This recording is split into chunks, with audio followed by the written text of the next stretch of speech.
Hello and welcome back to NoBS. Today we return to talking about the Pirates of the Caribbean film franchise. This very famous Disney film franchise has been pretty legendary ever since the early 2000s. It premiered around 2003 and has seen about four entries in the franchise, and it's one of the biggest franchises of all time. This actually predates the whole superhero phase, the whole DC versus Marvel thing that started around 2008, at least in the modern era. And yeah, before that, Pirates of the Caribbean and Lord of the Rings and Harry Potter were the biggest film franchises of the time. And now things have changed a lot, of course, but some of these things are still relevant. For example, Harry Potter has a spin off series called Fantastic Beasts that's not doing nearly as well. It's not nearly as popular, but the series continues on regardless. And now we're talking about how the Pirates of the Caribbean franchise will be continuing too, but in a very different way. That's right. Now the Pirates franchise is becoming woke and it's seemingly going to make a lady reboot version of its series. That's right. We have a new announcement involving Margot Robbie, an actress from the recently failed project Birds of Prey. She played Harley Quinn in that very, very awful female-led girl power movie that failed at the beginning of this year. And now she's going to be seemingly ruining the Pirates franchise with a similar angle. At least it seems that way. We don't know how the picture's going to go specifically yet, but they did hire Margot Robbie right after Birds of Prey had a disastrous release earlier this year. And in addition, they've also hired the director of that movie too. So this is a strong, strong indication that Pirates could be going the way of the terrible, terrible SJWs. It could be getting woke and becoming a female-led terrible, terrible new version of Birds of Prey. We're going to talk more about this story soon, talk about the actors and what's going on with Disney and Pirates and the whole franchise real soon. But first, let's take a quick moment to check out our sponsor. You likely already know what collagen is. Collagen makes your skin healthy and gives you a youthful look. It strengthens nails, hair, teeth, and gut health too. And it maintains your muscle as well. It improves your joints and just so much more. It's just a really, really healthy, beneficial thing you can ingest. That's why consumers are choosing ageless multi-collagen, which you can find at our website, healthwithnobs.com. That's right. Brought to you by BioTrust, you can get your own healthy collagen mix today for a very special price too. This multi-collagen mix comes in this bag right here. You put one scoop in your favorite drink. It's tasteless and you mix it in and you drink it and it'll make you healthier and it'll make your skin, your teeth, your nails and everything much stronger too. And rest assured, you know this company will give you a 60-day money-back guarantee, even on empty bags, so there's really no risk. I say, why not give it a try today? So get yourself some healthy collagen and help your health right away by visiting healthwithnobs.com. Thanks for your time, and now back to the show. Great, now that that's out of the way, back to Pirates, Margot Robbie, and this whole Birds of Prey fiasco. If you guys don't remember, Birds of Prey came out earlier this year. It was a DC-led movie about the DC Universe character Harley Quinn and her forming this sort of new girl group called Birds of Prey. It's kind of like, say Avengers or Justice League, but much smaller and also made of characters that almost no one has ever heard of. There's a few famous ones in there, like, of course, the main one, Harley Quinn. Some people might have heard of a few of the other characters if you're a comic book geek or something like that. But for the most part, Birds of Prey was a silly movie that no one asked for, and it also ruined the whole girl power thing in a lot of ways. The most notable way was they tried to make it a whole girl thing, and then also they crapped on guys. That's the problem with a lot of these girl power things. And that's why people are worried about this new Pirates movie, because that seems to be Margot Robbie and the director of Birds of Prey, who is also another very SJW female. And it seems to be their MO. They love to make these things pro-girl power, but also anti-male. So let's get more details on this new project. This article has it. It says, can Margot Robbie save Pirates of the Caribbean from irrelevance? For a franchise that isn't exactly bound by historical accuracy, given the Australian actor free swashbuckling reign shouldn't be too big an ask. Now, this is a good time to point out, we could see Margot here.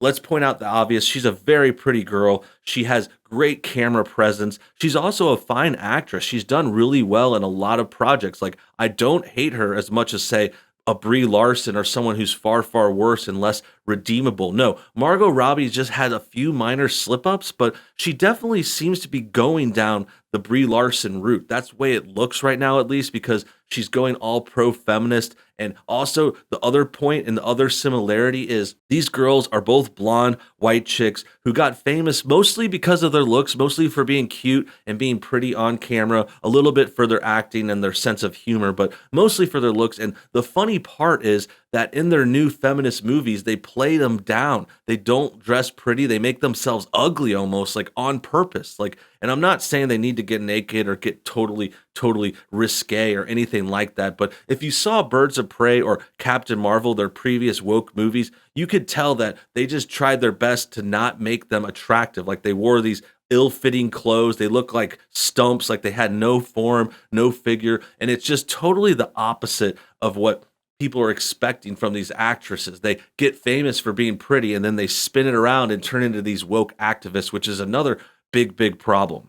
How intriguing that Pirates of the Caribbean should be looking to Margot Robbie to lift the saga from the depths and out once again into the West Indian sunlight. The series has regularly dipped its toe into potentially bountiful narrative trope of the female pirate surviving and thriving in a man's world, with Keira Knightley, Penelope Cruz, Zoe Saldana, and latterly Kaya Scodelario among those having swished cutlasses and swung from the rigging. So this is a good time to point out that they've already had strong female leads in these Pirates movies. These Pirates movies have had lots of great, beautiful actresses in the lead. These are the few in the last four movies.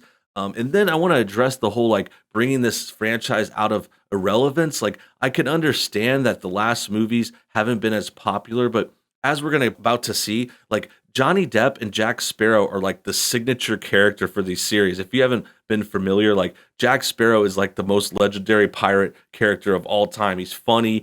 He's always like getting himself out of trouble. It's just like the kingpin for this whole franchise. So to try and replace him or to move things to another direction seems a little ridiculous and a little bit of a stretch.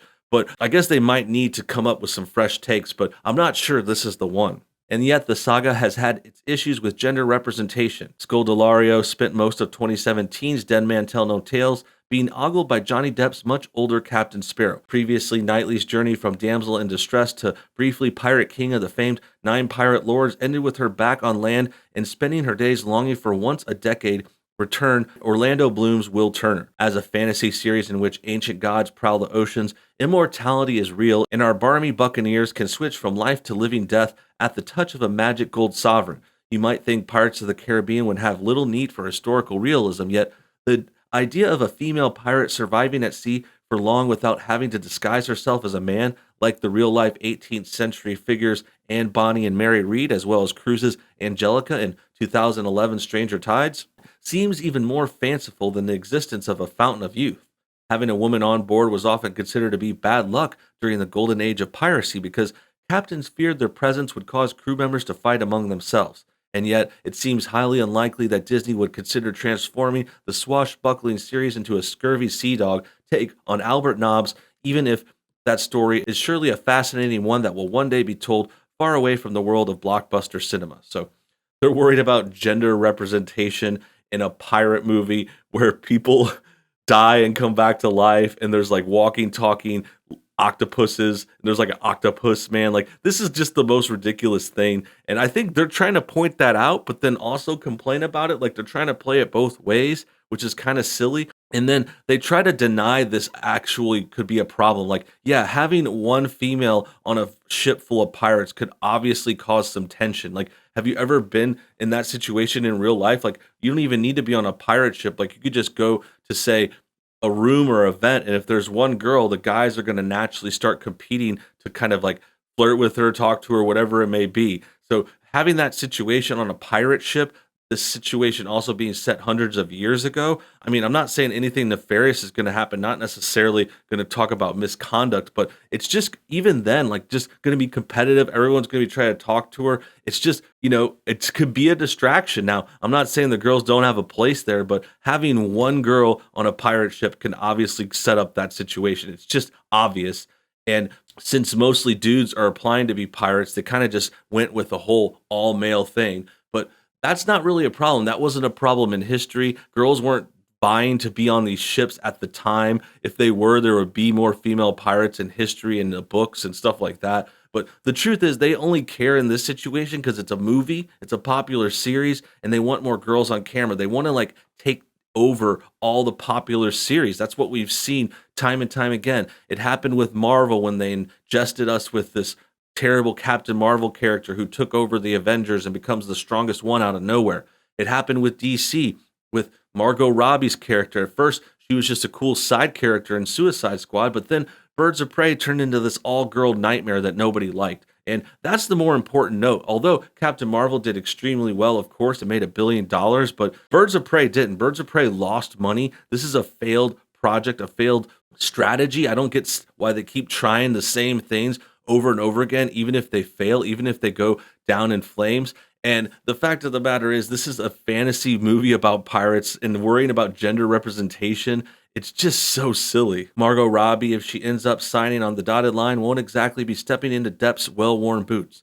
There remains separate plans for a reboot in the main pirate timeline, though it's unclear at this stage whether Jack Sparrow would make an appearance in the wake of Johnny Depp's on-screen and off-screen struggles in recent years. Yeah, well, those struggles involve a girl lying about him and saying she was abused when she really wasn't. Amber Heard has been proven to be a total liar and a total fake, and everyone's back in Johnny Depp. So his struggles aren't of his accord. It's maybe you could say he dated a crazy chick and married her and could have done better choices there. But as far as him possibly having some scandals, like that's what they're implying here. They're not even getting into any details. Well, those problems aren't Johnny's fault. Johnny, I think, is pretty much been vindicated. If the Robbie project takes off, it is easy to see Disney quietly putting any other plans back in Davy Jones' locker to focus on what works. There's little doubt the studio sees the new film as a star vehicle for the Australian actor, or would not be hiring Robbie's Birds of Prey screenwriter Christina Hodson to work on the script. So I was mentioning the director was working on it earlier. It's actually the screenwriter. Equally bad, though. Equally a bad situation. Hiring this person from Birds of Prey. Hiring anyone from Birds of Prey is just a silly idea. It's like, do you want to fail? Do you want to do bad? Like, it's like basically them saying they don't care about the audience. They don't care about making money. They just want to push a woke agenda. That's what they're saying. I mean, when you hire someone that worked on a failed project, what else are you supposed to think? Hodson also wrote Transformer spin-off Bumblebee, another female-led film, miraculously taking a franchise that was once so macho that you wondered if the Autobots and Decepticons ran on pure testosterone, and working it into a gentle and pleasingly complex coming-of-age tale that seemed to have more in common with the Iron Giant, E.T., or Disney's Big Hero 6. Now, I'll admit, I liked the Bumblebee movie. It was a different spin on things. It was an update to the Transformer franchise. I like the actress that plays them. I believe her name is Haley Steinfeld. She was the good main character, had Bumblebee, blah, blah, blah. But I don't think this is the true thing here. I think they're trying to imply that this male-led stuff is dying down because of the males. Like this thing, like, oh, the Transformers franchise has gotten crappy because of too much testosterone. No, it got crappy because Michael Bay went way too long. It turned into like 7 movies, too much CGI, too much just blind action, like no good story. Like the first Transformers movie was pretty good. It originally started off all right in like 2007, but after they made 7 of them, it just got crazy. And I think the same kind of thing could be said about Pirates. I think Pirates just, it had a bunch of sequels. It played out its course, and, it had issues with a lot of CGI too. I think theirs were probably better done. Like Transformers was overdone. There's way too much computer graphics, but neither of these, I think, fell off because of men. Like they happened to be led by some men and had a male star and male robots, whatever. Like, there was females in Transformers movie too, just like there were in Pirates. Like they had strong female characters. Keira Knightley was great. All those other actresses were great. So the whole idea that this is going off because of men, I think they're just scapegoating men, and that way they could easily turn it into an all-girl thing, which is being done for bias, SJW reasons, as we can tell. And it's looking like this whole project, this whole new Pirates is going to be woke, female-led, and it's going to fail just like Birds of Prey. That about wraps things up. I hope you guys enjoyed today's video. Make sure you comment your thoughts on everything below. Do you think this new Pirates will be any good? Do you think Margot Robbie will be playing down her looks again and look really, really terrible like what happened in the Birds of Prey movie? I wouldn't be surprised, but let's see what happens, I guess. Also, make sure you hit the like button, subscribe if you're new, check out the second channel, NoBS News, and until next time, have a great day.